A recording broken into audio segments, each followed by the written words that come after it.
السلام عليكم ورحمة الله وبركاته. إن الحمد لله نحمده ونستعينه ونستغفره ونعوذ بالله من شرور أنفسنا ومن سيئات أعمالنا. من يهد الله فلا مضل له ومن يضلل فلا هادي له. وأشهد أن لا إله إلا الله وحده لا شريك له، وأشهد أن محمدا عبده ورسوله.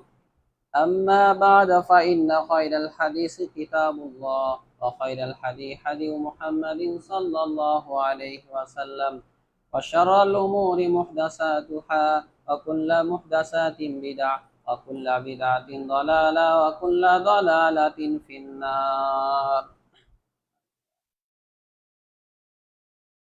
أما بعد فأعوذ بالله من الشيطان الرجيم.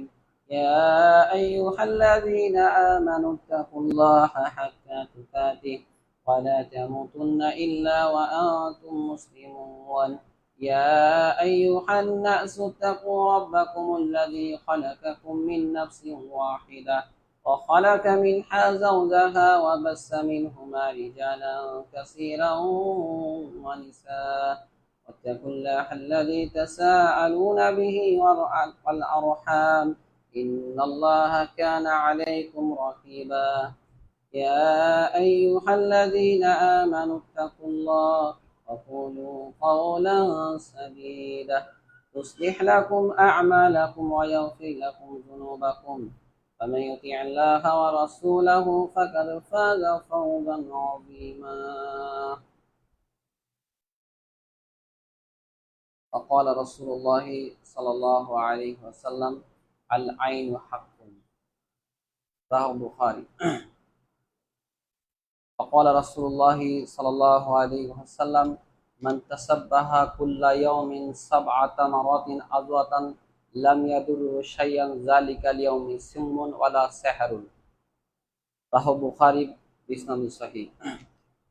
আলহামদুলিল্লাহ, যাবতীয় প্রশংসা গুণগান সে আল্লাহ সুবহানাহু ওয়া তাআলার জন্য, যার অপার অনুগ্রহে আজকে জুমার দিনে আল্লাহ সুবহানাহু ওয়া তাআলা আমাদের মসজিদে আসার এবং খুতবা শোনার তৌফিক দান করেছেন। সেই আল্লাহ সুবহানাহু ওয়া তাআলার দরবারে আমরা শুকরিয়া আদায় করছি, সকলে বলছি আলহামদুলিল্লাহ। দরুদ এবং সালাম বর্ষিত হোক আমাদের প্রিয় নবী সাইয়্যিদুল মুরসালিন খাতামুন নবীন নবী মুহাম্মদ রাসূলুল্লাহ সাল্লাল্লাহু আলাইহি ওয়াসাল্লামের প্রতি। আমরা সকলে বলছি আল্লাহুম্মা সাল্লি আলাইহি আল্লাহুম্মা বারিক আলাইহি। সম্মানিত উপস্থিতি, আজকে আমার খুতবার বিষয় হচ্ছে বদনজর, জাদু ও তার প্রতিকার। এই সম্পর্কে আলোচনা করব ইনশাআল্লাহ। আল্লাহ সুবহানাহু ওয়া তাআলা যেন তৌফিক দান করেন। ওয়া মা তৌফিক ইল্লা বিল্লাহ, আলাইহি তাওয়াক্কালতু ওয়া ইলাইহি উনীব। আসলে এই বিষয়টা অনেকের কাছে সহজ বা সাধারণ বিষয় মনে হলো অত্যন্ত গুরুত্বপূর্ণ একটা বিষয়। কারণ ইসলামে জাদু বা বদনজর এর প্রভাব কিন্তু রয়েছে। আর জাদু এটা তো অনেক আগে থেকেই আছে, বিশেষ করে সুলাইমান আলাইহিস সালাম বা তার আগে থেকে, তারপরে থেকেই এই জাদুটা শুরু হয়েছে। বিশেষ করে আল্লাহ সুবহানাহু ওয়া তাআলা হারুত এবং মারুত দুইজন মালাইকাকে যে পাঠিয়েছিলেন পরীক্ষা স্বরূপ, ওই সময় থেকে তারা বলেছিলেন যে জাদু শিক্ষা করো, কিন্তু তোমরা এটা খারাপ কাজে ব্যবহার করো না, কিন্তু তারা এটা শিরকি কাজে ব্যবহার করতে শুরু করেছিল। তো এই যে জাদু বিদ্যাটা শয়তানরাই কিন্তু পরবর্তীতে এটা কি করেছে, এটা উদ্ঘাটন করেছে, জাদু বিদ্যা শিক্ষা করেছে। আর এটা জাদু, এটা হচ্ছে দ্বিতীয় বড় কাবিরা গুনাহ। আল্লাহ রাসূল সাল্লাল্লাহু আলাইহি সাল্লাম যে বলেছেন, সহিহ বুখারীর মধ্যে আছে, ইজতানিবু সাবআল মুবিকাত, তোমরা 7টি ধ্বংসাত্মক পাপ থেকে বিরত থাকো। এক নম্বরে আল্লাহ রাসূল সাল্লাল্লাহু আলাইহি সাল্লাম বলেছেন আশ-শিরকু বিল্লাহ, আল্লাহর সাথে শিরক করা। 2 নম্বর আস-সিহর, সেটা হচ্ছে কি, জাদু করা। ওয়াকাতলুন নাফসাল্লাতী হারামাল্লাহু ইল্লা বিল হক, তৃতীয় হচ্ছে মানুষকে অন্যায়ভাবে কি করা, হত্যা করা। ওয়াকুলুর রিবা, সুদ খাওয়া। পঞ্চম হচ্ছে ওয়াকুলুল মাল ইয়াতীম, এতিমের মাল অন্যায়ভাবে আত্মসাৎ করা। ওয়াতাওয়াল্লি ইয়াউমাজ যাহাব, যুদ্ধের ময়দান থেকে পালিয়ে আসা। ওয়াকাসফুল মুহসিনাতিল মুমিনাতিল গাফিলাত, এবং সরলা শতবা মহিলার উপরে জেনার অপবাদ দেওয়া।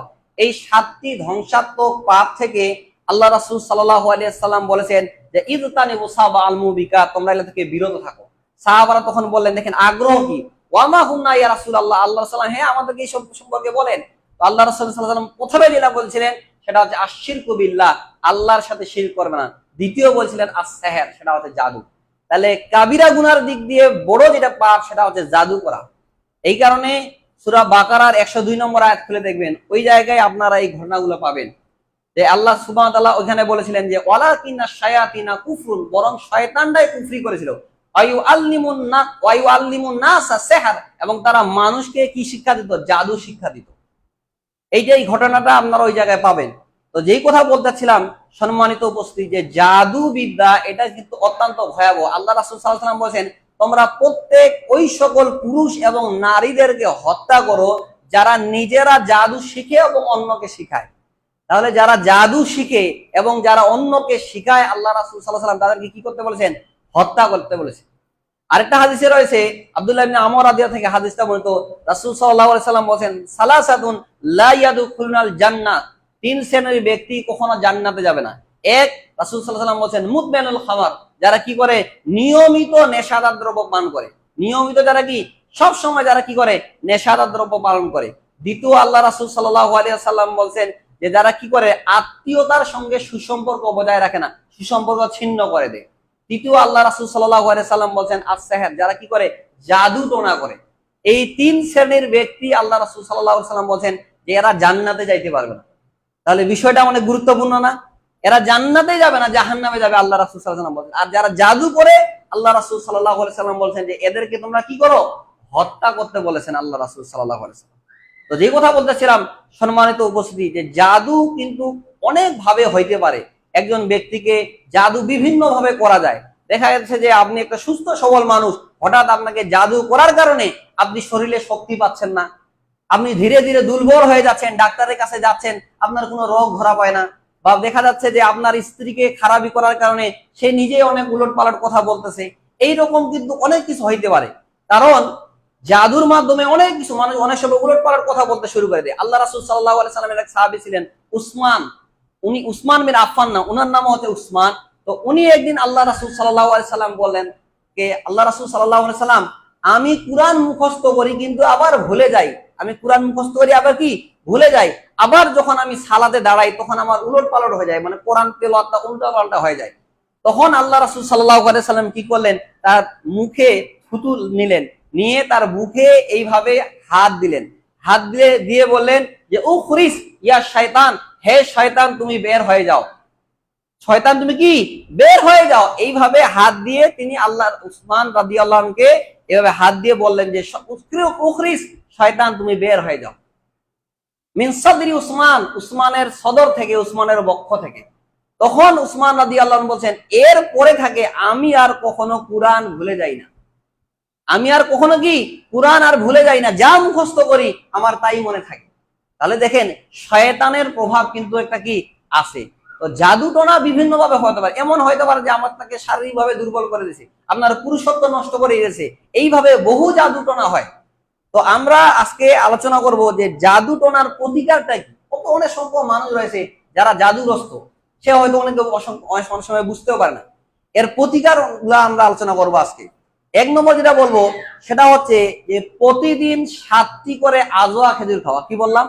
প্রত্যেক দিন আপনার যদি সামর্থ্য থাকে, টাকা পয়সা থাকে, এখানে এখন অর্ডার দিলে আজোয়া খেজুর পাওয়া যায়, কিন্তু যদি টাকা থাকে, সামর্থ্য থাকে, তাহলে প্রতিদিন কি করা? 7টি করে সকালবেলা আজোয়া খেজুর খাওয়া। সহিহ বুখারীর 5445 নম্বর হাদিস, আল্লাহ রাসূল সাল্লাল্লাহু আলাইহি সাল্লাম বলেন,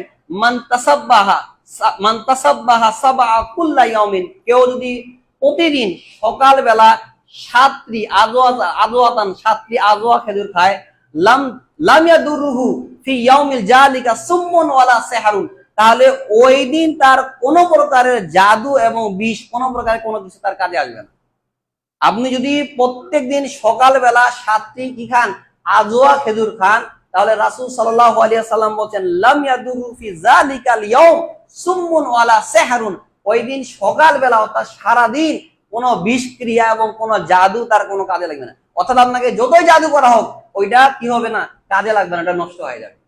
এই হাদিসটা আপনারা পাবেন সহিহ বুখারীর 5445 নম্বর হাদিস। 2 নম্বর যেটা বলবো সেটা হচ্ছে কি? উযু অবস্থায় থাকা। দেখেন হাদিসের মধ্যে এসেছে আল্লাহ রাসূল সাল্লাল্লাহু আলাইহি সাল্লাম বলেন যে কেউ যদি উযু অবস্থায় থাকে ওই সময় শয়তান তার মধ্যে প্রবেশ করতে পারবে না। কি করতে পারে না, শয়তান প্রবেশ করতে পারে না, কারণ আপনি পবিত্র অবস্থায় আছেন। পবিত্র অবস্থায় থাকলে শয়তান প্রবেশ করতে পারে না। দেখেন, শয়তান মানুষের উপরে আসর করে বা প্রভাব বিস্তার করে, তার মধ্যে কয়েকটা কারণ আছে। এক, মানুষ যখন অনেক বেশি রাগান্বিত হয়ে যায়, মানুষ যখন কি হয়ে যায়, রেগে যায়, তখন শয়তান তার উপরে প্রভাব বিস্তার করে, শয়তান তার মধ্যে প্রবেশ করে। কারণ হাদিসে রয়েছে যে শয়তান মানুষের রক্তের শিরা উপশিরায় প্রবেশ করতে পারে, মানে বেড়াইতে পারে, মাজরার দাম হাদিসের মধ্যে রয়েছে। তাহলে যখন আপনি অনেক বেশি রেগে যাবেন, তখন শয়তান আপনার ভিতরে প্রবেশ করতে পারবে বা পাওয়ার খাটাইতে পারবে। এই কারণে আল্লাহ রাসূল সাল্লাল্লাহু আলাইহি সাল্লাম বলেন যে কেউ যদি রেগে যায়, সেজন্য কি বলে, আউযু বিল্লাহি মিনাশ শাইতানির রাজিম পড়ে, তাহলে শয়তান তার কাছ থেকে পালিয়ে যাবে। অথবা সে উজু করে। দেখেন 2 নম্বরে আল্লাহ রাসূল কি বলেছেন, উজু করতে বলেছেন। তারপরে যদি না হয়, সে যেন বসে পড়ে, তার রাগ ঠান্ডা হয়ে যাবে, কারণ রাগ আসে শয়তানের পক্ষ থেকে। তো যে কথা বলতেছিলাম সম্মানিত উপস্থিতি, যে আপনি যদি উজু অবস্থায় সবসময় থাকেন, তাহলে জাদু বা সেহের এগুলা কাজ করবে না, কারণ শয়তান আপনার কাছে এখন আসতেই পারবে, প্রবেশ করতেই পারবে না। শয়তান কি করতে পারবে না, প্রবেশ করতেই পারবে না। এই হাদিসটা আপনারা পাবেন সহিহ ইবনে হিব্বানের 1057 নম্বর হাদিস। আরেকটা দেখেন, যে আপনি যদি উজু করে ঘুমান, এর আগে আমি বলেছিলাম, মনে আছে কিনা, উজু করে যদি আপনি ঘুমান, তাহলে একজন ফেরেশতা বা মালাইকা আপনার পাশেই থাকবে এবং আপনার জন্য দোয়া করবে, আপনাকে সে পাহারা দিবে। হাদিসের মধ্যে রয়েছে, মান বাতা তাহিরান বাতা বিশিয়ারি মালাকুন লা ইয়াজদু। যখন একটা ব্যক্তি উজু করে ঘুমায়, তখন তার বাতা বিশিয়ারি, তার মাথার কাছে একজন মালাইকা থাকে এবং সে বলতে থাকে, আল্লাহুম্মা গফিরলি আবদিকা ফুলান ফা ইন্নাহু বাতা তাহিরান। হে আল্লাহ, তুমি এই ব্যক্তিকে ক্ষমা করে দাও, কেন, সে উজু করে ঘুমিয়েছে। কি করে, উজু করে ঘুমিয়েছে। সুবহানাল্লাহ বিহামদি। এই কারণে উজু করে ঘুমানোর একটা কল্যাণ রয়েছে। আরেকটা হাদিস দেখেন, সহিহ বুখারীর মধ্যে হাদিসটা রয়েছে। আল্লাহ রাসূল সাল্লাল্লাহু আলাইহি সাল্লাম বলেন, কেউ যদি উজু করে ঘুমায় এবং ঘুম থেকে উঠে সে যদি দুনিয়া এবং আখিরাতের আল্লাহর কাছে কল্যাণ চায়, আপনি যদি এই দোয়াটা করলেন, রব্বানা আতিনা ফিদ দুনিয়া হাসানা ওয়া ফিল আখিরাতি হাসানাতাও ওয়া কিনা আযাবান্নার, তাহলে তাকে সেটা প্রদান করা হবে। সুবহানাল্লাহ বিহামদি। তাহলে দেখেন, উজু করে না ঘুমানোটা জায়েজ। উজু না করে আপনি ঘুমিয়ে গেলেন, দোয়া বললেন, জায়েজ আছে, কিন্তু উজু করে ঘুমানোটা সুন্নাহ। আল্লাহ রাসূল উজু করে, সাহাবারা উজু করে ঘুমাইতেন। তাহলে কি হবে, শয়তান আপনার কাছে আসতে পারবে না, আপনাকে ধোঁকা দিতে পারবে না, কারণ উজু অবস্থায় আপনার শরীরে সে প্রবেশ করতে পারবে না। এরপরে 3 নম্বর যেটা বলবো, সেটা হচ্ছে জামাতের সাথে সালাত আদায়ে পাবন্দী হওয়া। আপনি যদি জামাতের সাথে সঠিকভাবে সালাত আদায় করেন, ফরজ ওয়াজিব গুলো সঠিকভাবে যদি পালন করেন, তাহলে কি হবে, শয়তান আপনার উপরে প্রভাব বিস্তার করতে পারবে না। তখন আপনার উপরে কোনো জাদু টোনা এগুলা কোনো প্রকারের কাজ করবে না। এই জাদু টোনা কি কোনো কাজ করবে না, কারণ রাসূল সাল্লাল্লাহু আলাইহি সাল্লাম কি বলছেন, মা মিন সালাসাতিন ফি ক্বরিয়াতিন ওয়ালা বাদিন লা তুকামু ফি সালাহ ইল্লা কাদ ইস্তাহওয়াযা আলাইহিমুশ শাইতান ফা আলাইকা বিল জামা ফা ইন্নাহু ইয়াকুলুল যিবিল কাসিয়া। রাসূল সাল্লাল্লাহু আলাইহি সাল্লাম বলেন, মা মিন সালাসাতিন ফি ক্বরিয়াতিন ওয়ালা বাদিন, যে কোনো গ্রামে বা যে কোনো শহরে যদি 3 জন থাকে, কয়জন, 3 জন যদি থাকে, আর তারা যদি জামাতের সঙ্গে সালাত আদায় না করে, ইল্লা কাদ ইস্তাহওয়াযা আলাইহিমুশ শাইতান, শয়তান তাদের উপরে প্রভাব বিস্তার করে। চিন্তা করেছেন, এই হাদিসটা একটু খেয়াল রাখেন, শয়তান তাদের উপরে প্রভাব বিস্তার করে, পাওয়ার খাটে। ইল্লা কাদ ইস্তাহওয়াযা আলাইহিমুশ শাইতান, আল্লাহ রাসূল বলেন, ফা আলাইকা বিল জামা, তোমরা জামাতের সঙ্গে সালাত আদায় করো। ফা ইন্নাহু ইয়াকুলুল যিবুল কাসিয়া, কারণ নেকড়ে বা পাল ছাড়া বকরির উপরে আক্রমণ করে। সে যখন একলাই থাকবে, একটা বকরি যদি একাই থাকে, তাহলে বাঘ ওইখানে আক্রমণ করবে না। আর যদি পালবদ্ধ থাকে, অনেকগুলো বকরি থাকে, সহজে আক্রমণ করতে চাইবে না। দেখবেন হাতিরা এই কারণে দলবদ্ধ ভাবে থাকে, এখানে আক্রমণই করতে চায় না। এখানে দলবদ্ধ থাকা অত্যন্ত গুরুত্বপূর্ণ, জামাতবদ্ধ থাকা। তো আপনি যখন জামাতের সঙ্গে সালাত আদায় করবেন, ফরজ ওয়াজিব গুলো ভালোভাবে পাবন্দী হবেন, তখন দেখবেন যে আপনার উপরে কোনো প্রকারের জাদু কাজ করবে না। আজকে এই আলোচনাটা আমি করতেছি সৌদি আরবের একজন বড় আলেম মুহাম্মদ ইবনে ওয়াহাব, তার কিতাব থেকে আলোচনা করতেছি। না, একটা কিতাব রয়েছে, জাদু ও তার প্রতিকার। তো যেই কথা বলতে চাচ্ছিলাম সম্মানিত উপস্থিতি, যে আপনি যদি জামাতবদ্ধ থাকেন, তাহলে শয়তান কি করবে না, আপনার উপরে প্রভাব বিস্তার করতে পারবে না। তো 3 নম্বর যেটা বললাম, সেটা হচ্ছে জামাতের সঙ্গে যদি আপনি সালাত আদায় করেন, তাহলে কোন প্রকার জাদু আপনার কাজ করবে না, আপনাকে খারাপই করতেই পারে না, এমন একটা অবস্থা। অনেকে হয়তো মনে করেন যে আমাকে কেউ হয়তো জাদু করতে পারে না। দেখেন, মানুষ কত আছে পৃথিবীতে, কার শত্রু নেই? এমন কোন ব্যক্তি আছে না শত্রু নাই? শত্রু সবারই আছে, শত্রু আছে, বন্ধুও আছে। তো আপনাকে জাদু করবে কিনা আপনি কিভাবে বুঝতে পারবেন? আল্লাহ রাসূল সাল্লাল্লাহু আলাইহি সাল্লাম পৃথিবীর সর্বশ্রেষ্ঠ মানুষ, তাকে জাদু করা হয়, হয় কিনা? তো এই কারণে জাদু যে কোনো সময় আপনাকে মানুষ করতে পারে, এই কারণে এগুলা থেকে আপনাকে কি থাকতে হবে, বেঁচে থাকতে হবে। যখন আপনি জামাতের সঙ্গে সালাত আদায় করবেন তখন দেখবেন যে জাদু আপনার উপরে কাজ করবেন, এমন একটা অবস্থা। ফরজ এবং ওয়াজিব গুলো ঠিক মতো পালন করতে হবে। আপনি ফজরের সময় মসজিদে আসেন না, ওই সময় আপনি যদি ঘুমিয়ে থাকেন তাহলে ওই সময় জাদুকর গুলো আপনাকে জাদু লেগে গেল, হয় কি না? এই কারণে কি আছে দেখেন 4 ওয়াক্ত সালাত আদায় করে ফজরের সময় ঘুমিয়ে আসে। ফজরের সময় যদি আপনি ঘুমিয়ে থাকেন, দেখেন আল্লাহ রাসূল সাল্লাল্লাহু আলাইহি সাল্লাম কি বলেছেন, কেউ যদি ফজরের সময় ঘুমিয়ে থাকে, ওইভাবে ফজরের সময় চলে গেল, সূর্য উঠে গেল, তাহলে শয়তান তার কানে এসে পেশাব করে দেয়। রাসূল সাল্লাল্লাহু আলাইহি সাল্লামের হাদিস। তাহলে এখন আপনি চিন্তা করেন, আজকে কত মুসলিম যারা ফজরের সালাত আদায় না করে এইভাবে ঘুমিয়ে থাকে, যে 8টা 9টা 10টার সময় উঠেছে, এদের কানে প্রতিদিনই শয়তান পেশাব করে। আর এদের চরিত্রটা এই কারণে শয়তানের মতো, শয়তান পেশাব করে বলে এদের চরিত্র শয়তানের মতো, কথাবার্তা সব শয়তানের মতো। বুঝতে পারছেন? তাহলে দেখেন রাসূল সাল্লাল্লাহু আলাইহি সাল্লাম কি বলছেন, শয়তান পেশাব করে মানে শয়তান ওর সঙ্গেই থাকে। আর মানুষ যখন ঘুমিয়ে থাকে, আল্লাহ রাসূল সাল্লাল্লাহু আলাইহি সাল্লাম বলেন শয়তান প্রত্যেকদিন 3টা করে গিট দেয়, তার মাথার কাছে এসে গিট দেয় আর বলে তুমি ঘুমিয়ে থাকো, সালাত আদায় করো না। সে যখন উঠে দোয়া করে, দোয়া যখন করে একটা গিট খুলে যায়, উঠে যখন আবার উজু করে তখন আরেকটা গুট খুলে যায়। এই কারণে আল্লাহ রাসূল সাল্লাল্লাহু আলাইহি সাল্লাম বলেন যে শয়তান তোমাদের নাকের ডগায় থাকে।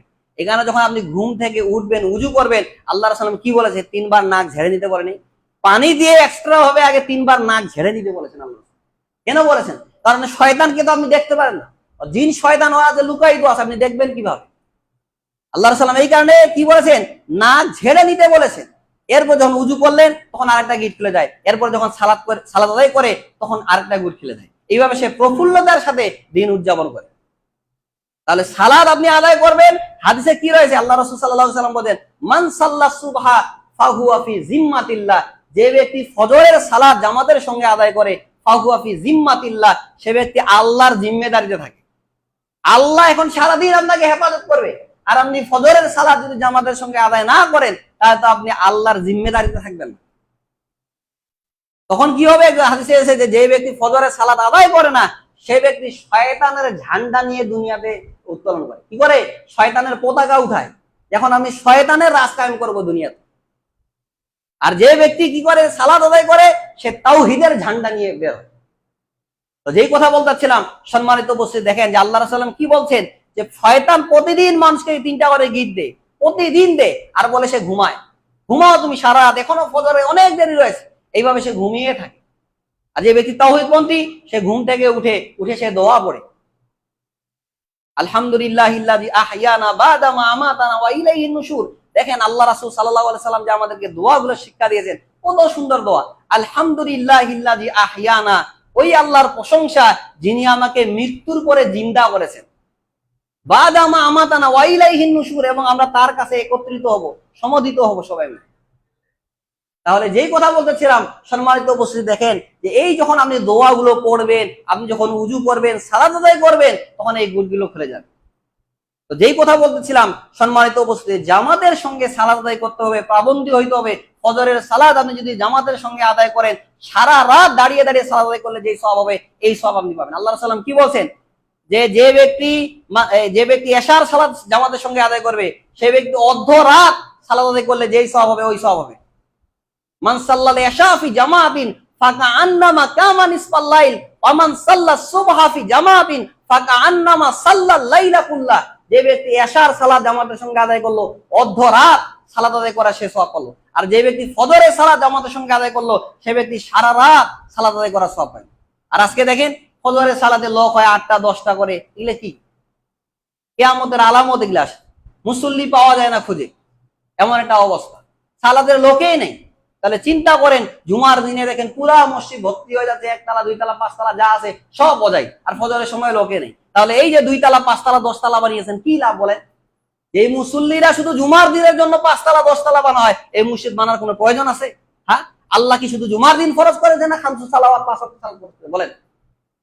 তো আমাদের দেশে তো অবস্থা এরকমই, ফজরের লোক খুঁজে পাওয়া যায় না, আপনি ঘুম পাড়তেছেন ওইসব। এই যে সালাত উঠে যাওয়া, দেখেন আল্লাহ রাসূল বলেন যে আমার উম্মতের প্রথমে যেটা উঠে যাবে সেটা হচ্ছে খেলাফত। খেলাফত তো কত আগে চলে গেছে, আর সর্বশেষ যেটা আমার উম্মতের কাছ থেকে বিদায় নিবে সেটা হচ্ছে সালাত। আজকে দেখেন সালাত আদায় করে পাওয়া যায় না, অথচ কিয়ামতের দিনে সর্বপ্রথম যেটা হিসাব হবে সেটা হচ্ছে সালাত। আল্লাহ রাসূল কি বলছেন, আউয়ালু মা ইউহাসাবু বিল আব ইয়াউমাল কিয়ামাতিস সালাহ ফাইন সালুহাত সালুয়া সায়রা আমালি ওয়া ইন ফাসাদাত ফাসাদা সায়রা আমালি। আল্লাহ রাসূল সাল্লাল্লাহু আলাইহি ওয়াসাল্লাম বলেন কিয়ামতের দিন সর্বপ্রথম যেটা হিসাব হবে সেটা হচ্ছে সালাত। কারণ যদি সালাত ঠিকঠাক পাওয়া যায় তাহলে অন্যান্য যে আমলগুলো এগুলা গ্রহণযোগ্য হবে, আর সালাত যদি ঠিক না থাকে অন্যান্য আমলগুলো বাতিল হয়ে যাবে। তাহলে আপনার সালাতে যদি আপনি হেফাজত না করেন কোনো লাভ হবে না, কোনো লাভ নেই। রাসূল সাল্লাল্লাহু দেখেন সহিহ মুসলিমে একটা হাদিস আছে, মান সাররাহু আইয়ালকাল্লাহু গাদান মুসলিমান ফালিউহাফিজ আলা খামসু সালাওয়াত। যে ব্যক্তি আল্লাহর সামনে দাঁড়াইতে চায় মুসলিম হয়ে যে ব্যক্তি আল্লাহর সামনে দাঁড়াইতে চায় সে যেন 5 ওয়াক্ত সালাতের কি করে, হেফাজত করে। তাহলে দেখেন আল্লাহর সামনে দাঁড়াইতে হলে মুসলিম হিসেবে 5 ওয়াক্ত সালাতের হেফাজত করতে হবে, তাহলে আপনি মুসলিম না, আপনি মুসলিম না। তো যেই কথা বলেছিলাম সম্মানিত উপস্থিতি, জামাতের সাথে কি করতে হবে, পাবন্দী হইতে হবে। এরপর যেটা বলবো 4 নম্বরে সেটা হচ্ছে তাহাজ্জুদের সালাত আদায় করা। দেখেন তাহাজ্জুদের সালাত আদায় করা অত্যন্ত গুরুত্বপূর্ণ। তাহাজ্জুদের সালাত সবাই আদায় করতে পারে না, যারা একমাত্র বিনয়ী তারাই তাহাজ্জুদের সালাত আদায় করতে পারে। এই কারণে যখন আপনি তাহাজ্জুদের সালাত উঠবেন, রাতে দাঁড়াবেন, সালাত আদায় করবেন, কিয়াম করবেন, তখন আপনার কোনো জাদুটনা কাজ করবে না। 4 নম্বর যেটা বলবো সেটা হচ্ছে যে বাথরুমে প্রবেশের সময় দোয়া করা। দেখেন আমরা যখন বাথরুমে প্রবেশ করি অনেকে দোয়াই করি না। যখন আপনি বাথরুমে প্রবেশ করবেন আল্লাহ রাসূল কি বলেন, বিসমিল্লাহি আল্লাহুম্মা ইন্নী আউযু বিকা মিনাল খুবুসি ওয়াল খাবায়েস। এই দোয়া পড়ে যদি আপনি বাথরুমে প্রবেশ করেন তাহলে শয়তান আপনার আর কোনো ক্ষতি করতে পারবে না। আর শয়তান, জিন শয়তানরা থাকে নোংরা জায়গায়, যেগুলা খারাপ জায়গা, এই জায়গাগুলোতে তারা বসবাস করে, এগুলা তাদেরকে ভালো লাগে। তো আপনি যখন বাথরুমে প্রবেশ করবেন বিসমিল্লাহ বলবেন, শয়তান আপনাকে আর দেখতেই পাবে না। দেখেন আল্লাহ সাল্লাম বলছেন আপনি বিসমিল্লাহ বললে শয়তান অন্ধ হয়ে যাবে, অর্থাৎ জিন কানা হয়ে যাবে। আপনি যে কোনো জায়গায় যান, উপত্যকায় যান, আপনি যদি শয়তানকে কানা করতে যান, জিনকে কানা করতে যান, তাহলে বিসমিল্লাহ বলেন, ও আপনাকে আর দেখতেই পাবে না। হাদিসের মধ্যে আছে বিসমিল্লাহ বললে জিন শয়তান আর দেখতে পায় না মানুষকে। এটা পাওয়ার আপনার, কারণ জিনেরা আপনাকে ভয় পায়। হাদিসের আছে আল্লাহ রাসূল বলেন যে জিনেরা মানুষকে ভয় পায়, অথচ মানুষ আমরা কি জিনদেরকে ভয় পাচ্ছি, মানুষ আমাদেরকে জিনদের ভয় পাচ্ছে। এই কারণে আল্লাহ রাসূল বলেন যারা তাওহীদ পন্থী, যাদের সাহস আছে, মোকাবেলা করে, তারা দোয়া করে, ওই সময় দেখবেন জিন ওইখান থেকে পালায় যায়। আর যখন আপনি জিনের আশ্রয় চাইবেন, সূরা জিন পড়ে দেখবেন যে মানুষ যখন জিনের কাছে আশ্রয় চাইতে শুরু করলো, যে জিনের উপর থেকে লোকরা তোমাদের আশ্রয় আমি চাচ্ছি, ফাযাদাহুম রাহাকা, তখন তাদের অহংকার অহমিকা বেড়ে গেল। এরা আমাদের কাছে আশ্রয় চায়, আমরা এদেরকে ভয় করি, এরা আবার উল্টা আমাদেরকে ভয় পাচ্ছে, তখন তাদের অহমিকা বেড়ে গেল। এই কারণে জিনকে কখনো ভয় করা যাবে না। যখনই আপনি কোনো জায়গায় গেছেন বা নতুন কোনো জায়গায় গেছেন বা কোনো হয়তো বাড়ি আপনি ভাড়া নিবেন, মাস কি মাস পরে আছে, ওই জায়গায় ঢুকার সঙ্গে আপনি সালাম দিবেন, আসসালামু আলাইকুম ওয়া রাহমাতুল্লাহ, এইভাবে বলতে হয়। বা আসসালামু আলাইকুম ইয়া ইবাদি আস-সালিহিন, এইভাবে বলতে অনেক ওলামায়ে কেরাম বলেছে। আসসালামু আলাইকুম ওয়া রাহমাতুল্লাহ বললেই হয়ে গেল। বা ওই জায়গায় আপনি আল্লাহু আকবার বলবেন, তাহলে জিনেরা ভয়তে ওইখান থেকে ত্যাগ করে চলে যাবে, ওই জায়গায় থাকতেই পারবে না। এই কারণে দেখেন যখন কেউ মুসলিম হয় তখন কি বলা হয়, তাকবীর দেওয়া হয় না, তাকবীর আল্লাহু আকবার বলা হয়। মানে ওই কুফর ছিল, ওর অন্তরে যে শয়তান ছিল, আল্লাহু আকবার তাকবীরের ধ্বনিতে ওইখান থেকে পালিয়ে যাবে। এখানে আল্লাহু আকবার তাকবীর দেন, এখানে যখনই আপনি আল্লাহু আকবার বলবেন শয়তান ভীত সন্ত্রস্ত হয়ে যাবে, কেঁপে উঠবে অন্তর, ও পালাবে এখান থেকে। তো যে কথা বলতে চাচ্ছিলাম সম্মানিত উপস্থিতি, যে বাথরুমে যখনই আপনি প্রবেশ করবেন এই দোয়া আপনি পড়বেন। অনেক মহিলারা বাথরুমে যখন প্রবেশ করে দোয়া পড়ে না, তখন দেখবেন যে শয়তানরা তাদের সাথে আকৃষ্ট হয়, দেখে ভালো লাগে, তাকে ধরে ফেলায়, দেখবেন যে আমি এর কাছে যাব না। এইভাবে দেখেন অনেক শয়তান কি করে, স্বামী স্ত্রীর মাঝে বিচ্ছেদ ঘটানোর চেষ্টা করে, যে আমাকে একেই পছন্দ হয়, যে আমি আর এখান থেকে যাব না, আমি আর কি এখান থেকে যাব না। একটা ঘটনা আপনাকে বলি, দেখেন যে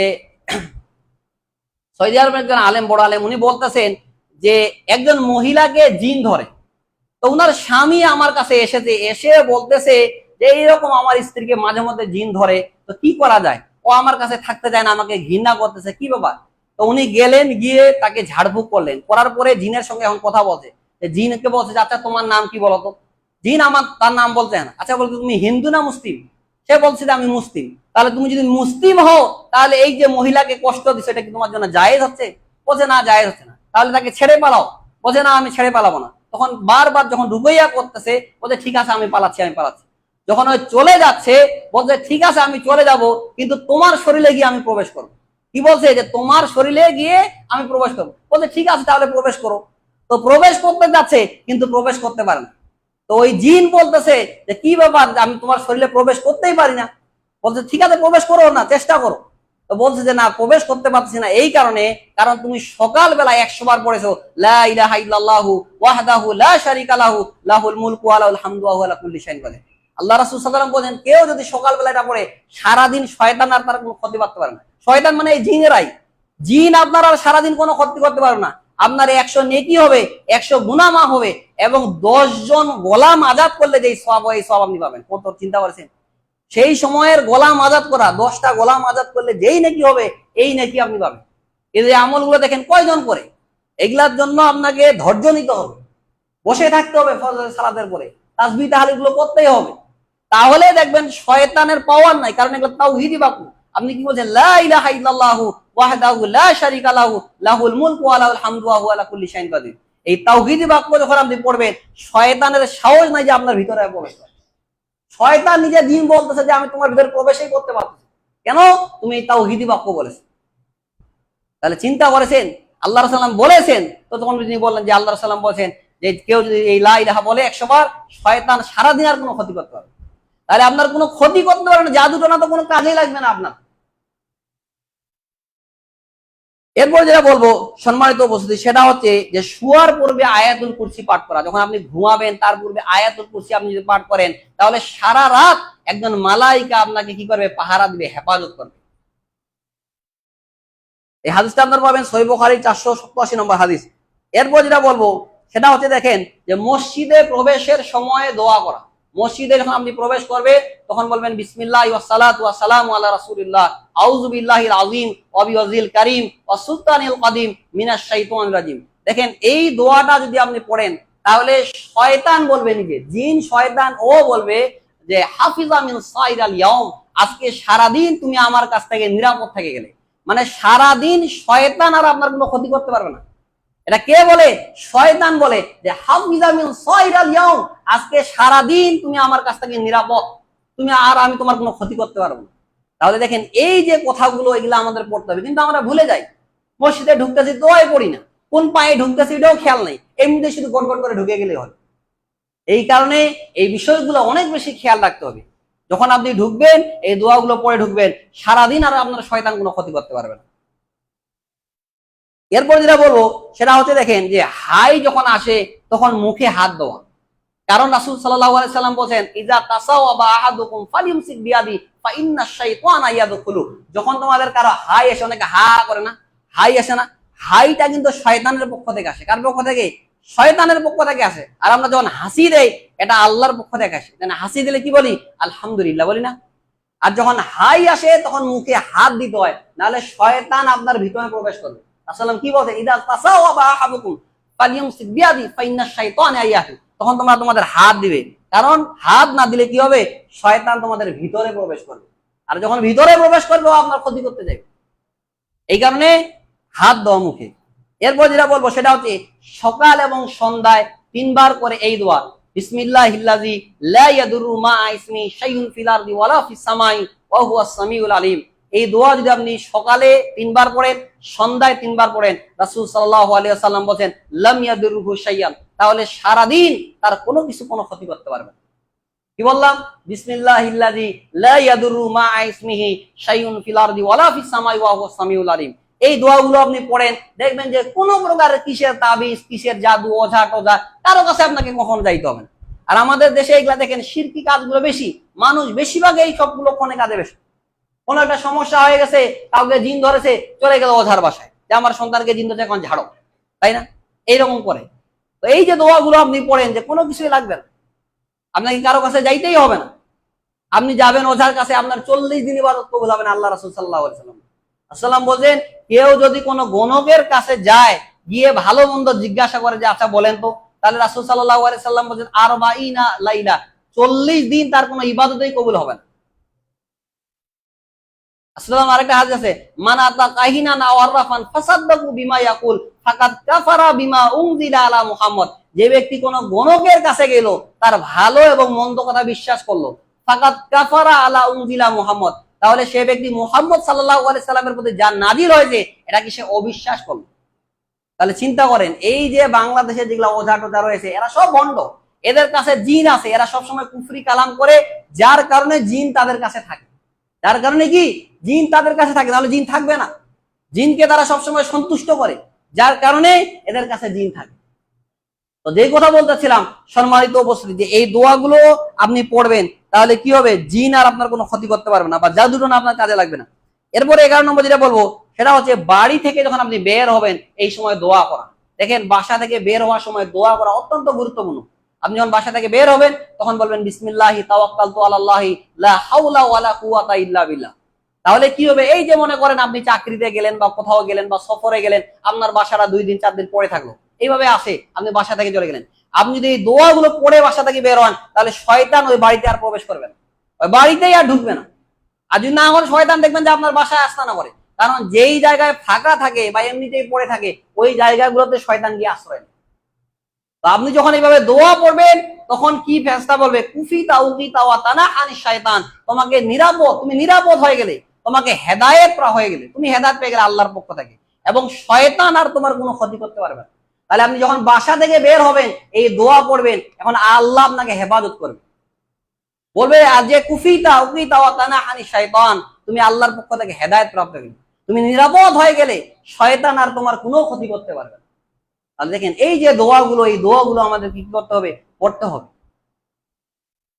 এরপর যেটা বলবো সেটা হচ্ছে যে সালাতে আউযু বিল্লাহি মিনাশ শাইতানির রাজিম পড়া। দেখেন সালাতে যখন আপনি আসবেন ওই সময় শয়তান কিন্তু ধোঁকা দেয়, ওই শয়তানের নাম হচ্ছে খিনজিব। তো আল্লাহ রাসূল সাল্লাল্লাহু আলাইহি ওয়াসাল্লাম বললেন যখনই তুমি কাছে আসবে তখন কারণ তুমি বলবে আউযু বিল্লাহি মিনাশ শাইতানির রাজিম, এবং বাম দিকে 3 বার থুথু করে দিবা, তাহলে শয়তান তোমার কাছ থেকে পালিয়ে যাবে। তো যে কথা বলতেছিলাম সম্মানিত উপস্থিতি, এই দোয়াগুলো আমাদের পড়তে হবে। আরেকটা দোয়া আছে দেখেন গুরুত্বপূর্ণ যেটা দোয়া, সেটা হচ্ছে যে সকালে অথবা সন্ধ্যায় আপনি বলবেন আউযু বিকালিমাতিল্লাহি তাম্মাতি মিন শাররি মা খালাক, আউযু বিকালিমাতিল্লাহি তাম্মাতি মিন শাররি মা খালাক। যে কোনো জায়গায় আপনি কোনো একটা অন্য গ্রামে গিয়েছেন, ওই জায়গায় আপনি পড়েন আউযু বিকালিমাতিল্লাহি তাম্মাতি মিন শাররি মা খালাক, তাহলে কোনো কিছু আর আপনার কোনো ক্ষতি করতে পারবে না। জিন শয়তান থেকে শুরু করে, সাপ থেকে শুরু করে, বিচ্ছু থেকে শুরু করে, কোনো কিছু কোনো ক্ষতি করতে পারবে না। এক সাহাবীকে এক বিচ্ছু আছে, বিষাক্ত জিনিস এসে কামড় দিয়েছে। তো আল্লাহ রাসূলের কাছে এসে ঝাড়তে, তো আল্লাহ রাসূল বললেন যে তুমি যদি রাতে এটা পড়তা আউযু বিকালিমাতিল্লাহি তাম্মাতি মিন শাররি মা খালাক, তাহলে এই বিচ্ছু কেন কোনো কিছু তোমার আর কোনো ক্ষতি করতে পারত না। এই কারণে যে কোনো অফিসে আপনি গিয়েছেন, প্রবেশ করে আপনি বলেন আউযু বিকালিমাতিল্লাহি তাম্মাতি মিন শাররি মা খালাক। এখন এখান থেকে বাসায় যাবেন, সালাম দিয়ে ঢুকবেন, ঢুকার পরে বাসায় ঘরে ঢুকে বলবেন আউযু বিকালিমাতিল্লাহি তাম্মাতি মিন শাররি মা খালাক। যতক্ষণ আপনি রুমে থাকবেন বা বাসায় থাকবেন কোনো কিছু আপনার কোনো ক্ষতি করতে পারে। সাপও থাকতে পারে, থাকে না বাসায় অনেক সময়, ওই সাপ আপনাকে রাতে কামড় দিতে পারে বা দিনেও কামড় দিতে পারে, পারে কিনা। তো আপনি যখন এটা পড়বেন তখন আপনি হেফাজত হয়ে গেলেন, আল্লাহ এখন আপনাকে হেফাজত করবে, কোনো কিছু আর আপনার কোনো ক্ষতি করতে পারবে। তাহলে চিন্তা করেন মুসলিমদের জন্য কত বড় হাতিয়ার রয়েছে, কিন্তু আমরা এই দোয়াগুলো পড়ি না, জানতেও চাই না, আমলও করতে চাই না। এইরকম একটা আমাদের অবস্থা হয়েছে। তো যেই কথা বলতেছিলাম সম্মানিত উপস্থিতি, যে আপনি যেই জায়গায় যান না কেন, একটা বিয়ে বাসায় গেছেন, ওইখানে গিয়ে খাড়া হয়ে যান, বলেন আউযু বিকালিমাতিল্লাহি তাম্মাতি মিন শাররি মা খালাক। যেই জায়গায় গেন, সফরে গিয়েছেন এক গ্রাম থেকে বা দিনাজপুর থেকে ঢাকায় গিয়েছেন, ওখানে পৌঁছেছেন, বলেন আউযু বিকালিমাতিল্লাহি তাম্মাতি মিন শাররি মা খালাক। মানে আমি আল্লাহর পূর্ণ কালিমার দ্বারা তার সৃষ্টির সকল যে অনিষ্ট আছে এই অনিষ্ট থেকে আল্লাহর কাছে আশ্রয় যাচ্ছে। কারণ আপনি আল্লাহর আশ্রয়ে চলে যাবেন, এখন আল্লাহ আপনাকে হেফাজত করবে। এই কারণে সম্মানিত উপস্থিতি এই দোয়াগুলো আমাদের পড়তে হবে। আরেকটা দোয়া রয়েছে দেখেন, সকাল সন্ধ্যায় পড়বেন, সেটা হচ্ছে আউযু বিকালিমাতিল্লাহি তাম্মাতি মিন গাদাবিহি ওয়া ইকাবিহি ওয়া শাররি ইবাদি ওয়া মিন হামাযাতিশ শায়াতিনি ওয়া ইয়াহদুরুন। এই দোয়াটা যদি আপনি পড়েন তাহলে শয়তান আর আপনার কাছে আসতে পারবে না, শয়তান আর আপনার কাছেই আসতে পারবে না। আউযু বিকালিমাতিল্লাহি তাম্মাতি মিন গাদাবিহি ওয়া ইকাবিহি ওয়া শাররি ইবাদি ওয়া মিন হামাযাতিশ শায়াতিনি ওয়া ইয়াহদুরুন। এই দোয়াগুলো আপনারা হিজতুল মুসলিম বা যে কোনো শায়খের যে দোয়ার বইগুলো আছে এই বইগুলোতে আপনারা পাবেন। এই দোয়াগুলো মুখস্থ করে নেবেন। মুখস্থ করা খুবই জরুরি। অনেকে বলে মুখস্থ হয় না, কেন মুখস্থ হবে না? 1 দিন 2 দিন 4 দিন 5 দিন 10 দিন ধীরে ধীরে পড়তে থাকেন, এমনিতেই মুখস্থ হবে, অবশ্যই মুখস্থ হবে। সাহাবারা তো বেশিরভাগই দেখেন অনেকে বৃদ্ধ বয়সে ইসলাম গ্রহণ করেছে, অনেকে 30 বছর 40 বছর 50 বছর এই সময় ইসলাম গ্রহণ করেছে, তারপরও অনেকে দেখেন কোরআনের হাফেজ হয়ে গেছে, অনেকে কত বড় বড় আলেম হয়ে গেছে, আর আপনি সামান্য দোয়াগুলো মুখস্থ করতে পারবেন না। এটা একটা কথা হইলো। এই কারণে সম্মানিত উপস্থিতি এই দোয়াগুলো কি করবেন, মুখস্থ করে নেবেন। এরপরে আসি দেখেন বদ নজর। বদ নজর এটা অত্যন্ত গুরুত্বপূর্ণ একটা জিনিস, কারণ আল্লাহ রাসূল সাল্লাল্লাহু আলাইহি সাল্লাম বলেন আল আইনু হাক্কুন, বন নজর এটা হচ্ছে হক, এটা হচ্ছে সত্য। এটা কি সত্য?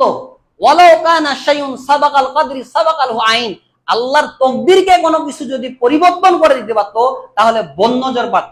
তাহলে বন নজর এটা কত খারাপ জিনিস আপনি একটু চিন্তা করেন। এখানে বন নজর এটা খুবই ভয়াবহ। বন নজর যে কোনো সময় লাগতে পারে। আপনার নিজের শরীরে আপনার নিজের বন নজর লেগে যাইতে পারে। আপনি এমনিতে আছেন, আপনার শরীরটা দেখতেছেন যে বাহ আমার শরীরটা তো অনেক সুন্দর হয়েছে, বা আপনার সন্তানকে আপনি দেখতেছেন যে আমার সন্তানটা তো খুবই সুন্দর, এই যে কথাটা বললেন আপনার সন্তানের উপর আপনার বন নজর লেগে যাইতে পারে। এই কারণে আপনাকে কি বলতে হবে?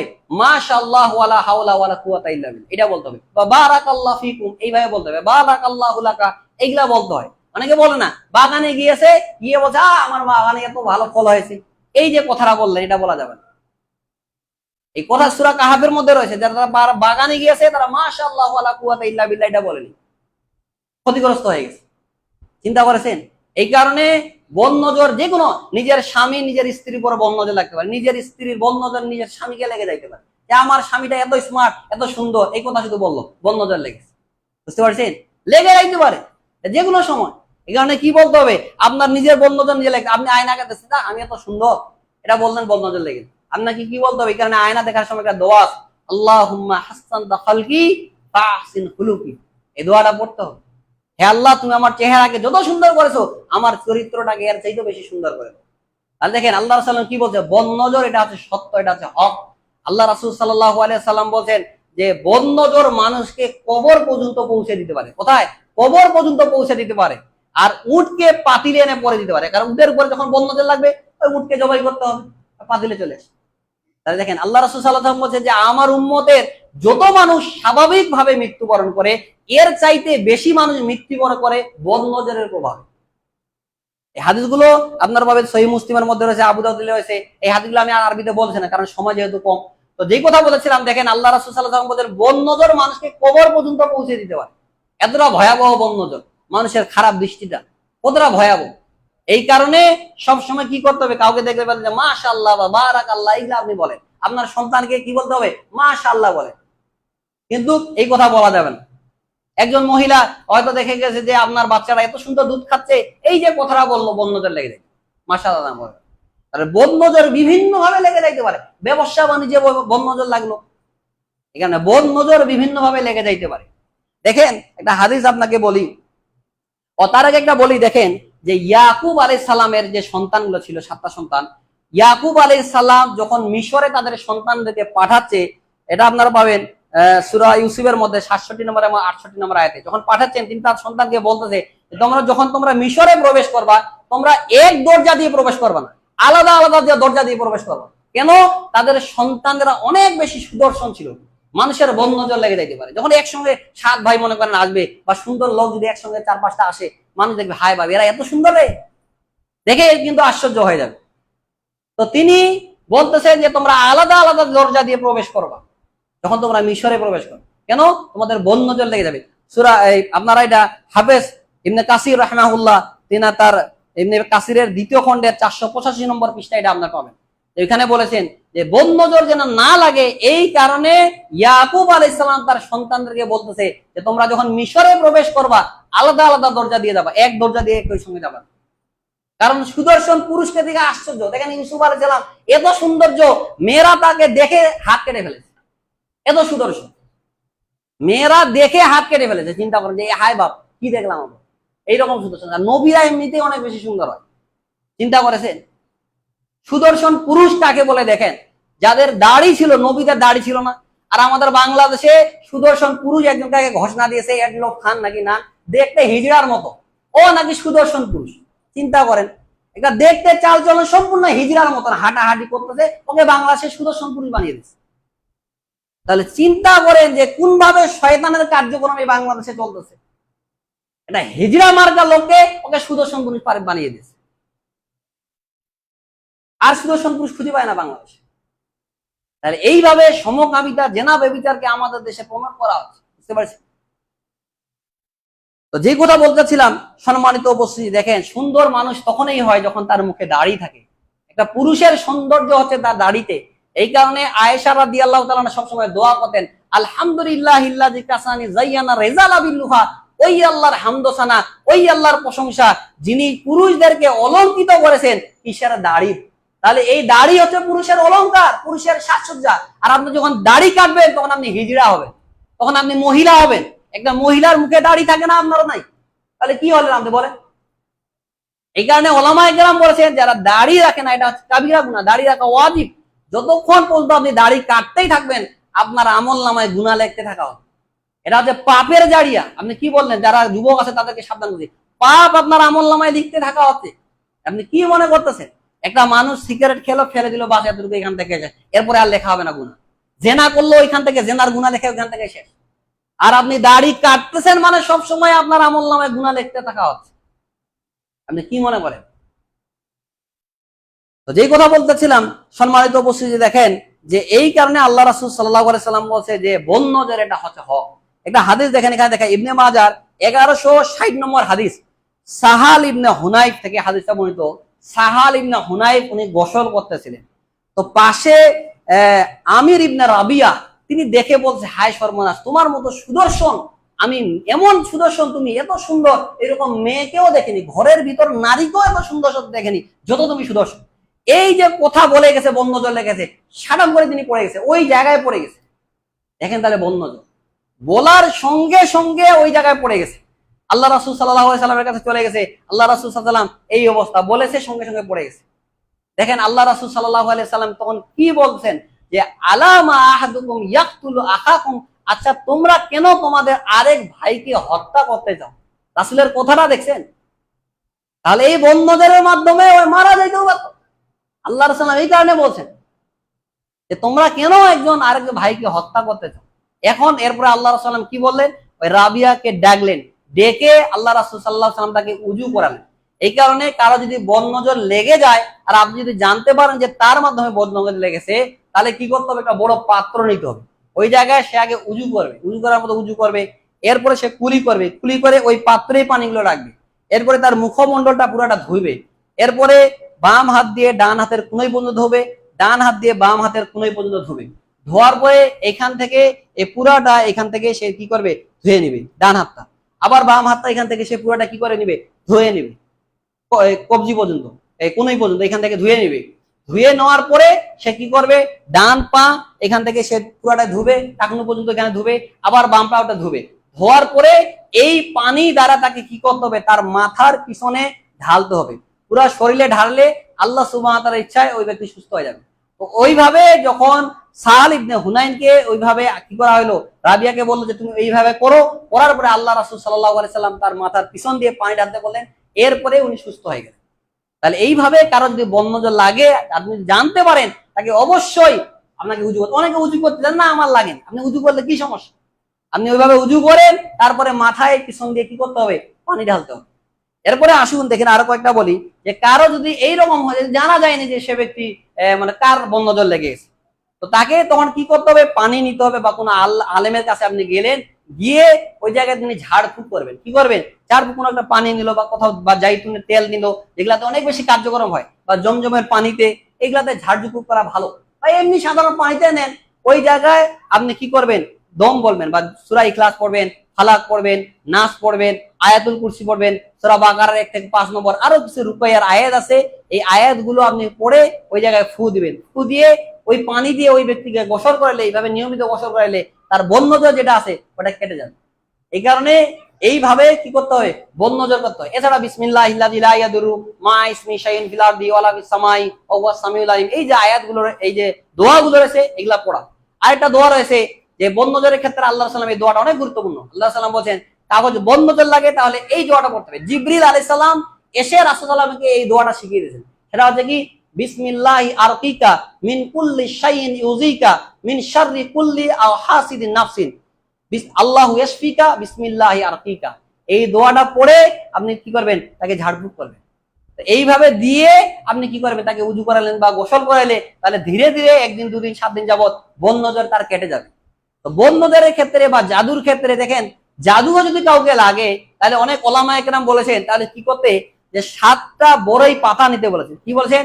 7টা ফুল গাছ বা বড়ের যে পাতা রয়েছে এই বরের পাতাগুলো আপনি কি করবেন, গরম পানিতে দিবেন, মানে অর্থাৎ জাল দিয়ে ওগুলা দেওয়ার পরে ওই পানিটা আপনি পুরাটাই নিবেন, নিয়ে ওইখানে এখন আপনি রুকুইয়া করবেন সূরা ইখলাস, ফালাক, নাস, আরো আয়াতুল কুরসি আছে, সূরা বাকারা আয়াতগুলো, আরো যে দোয়াগুলো বললেন এগুলো আপনি পড়বেন, পরে ওই পানি দিয়ে আপনি নিয়মিত গোসল করবেন। তাহলে দেখা যাবে যে ধীরে ধীরে আপনার যে জাদুটা, এই জাদুটা আপনার কেটে যাবে।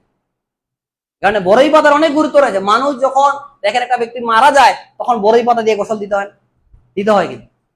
তো যেই কথা বলতেছিলাম সম্মানিত উপস্থিতি, এই চিকিৎসাগুলো আমাদের করতে হবে। এতে কি হবে, বদনজর যেটা আছে ওটা কেটে যাবে। বিশেষ করে সূরা ইখলাস পড়া অত্যন্ত গুরুত্বপূর্ণ। সূরা ইখলাস, আল্লাহ রাসূল সাল্লাল্লাহু আলাইহি ওয়াসাল্লাম বলেন যে ব্যক্তি সূরা ইখলাসকে ভালোবাসে, এই সূরা ইখলাস তাকে জান্নাতে নিয়ে যাবে।